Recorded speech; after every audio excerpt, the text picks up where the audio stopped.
Hello, and thank you for watching this video as you explore Aroris360. In this video, I'll be examining the bottom two modules on the Discovery tab, which are Payer Index and the Allowables section. In the Payer Index, we're taking a code-by-code approach to evaluate reimbursement efficiency across all your payers. For each unique combination of CPT code, provider type, and place of service, we calculate how each payer's rate compares to your own internal averages. You can toggle your product type between commercial and Medicare Advantage.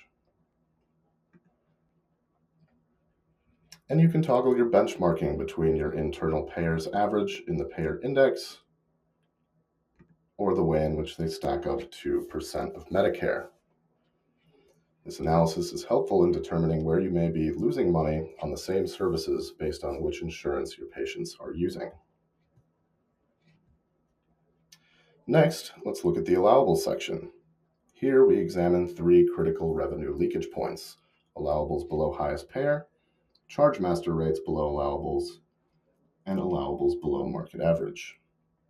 First, let's look at Allowables Below Highest Payer. This shows each code for a specific payer that is reimbursed below what your highest payer that we've analyzed is reimbursing for the same code. Now that's a bit of a tongue twister, so let's click into Cigna to demonstrate. Here we can see the list of codes that you are billing through Cigna, along with a number of toggleable and filterable column headers.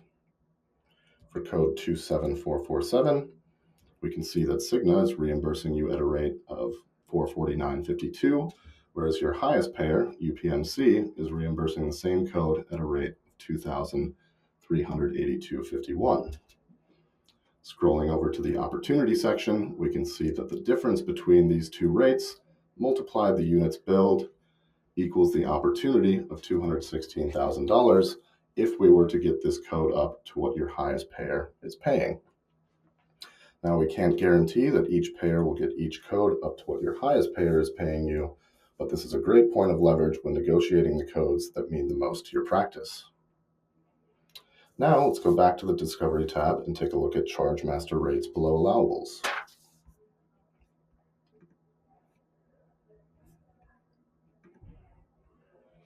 Here, we can see if any of the Charge Master rates are below what insurance would actually pay for a specific procedure. If your Charge Master rates are lower than the fee schedule rates, the payer will reimburse on the lower of these two rates. That said, this section should ideally be empty, and we see here that it is.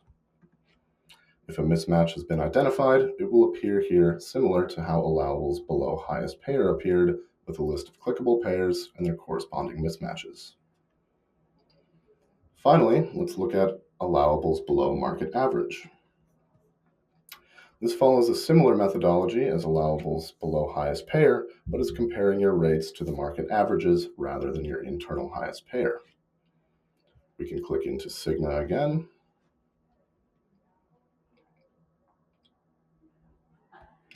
And here we see that same code, 27447, with the same Cigna rate of $449.52, but here we can see that the market average for that code is $2,068.70. Following the same methodology, we can multiply the difference between these rates times the amount of times that they've been billed to get our opportunity of $181,000. Again, this isn't a guarantee that every code can be brought up to the market average, but it is a good point of leverage when negotiating codes that are below the market average, especially as we are pinpointing your most important codes.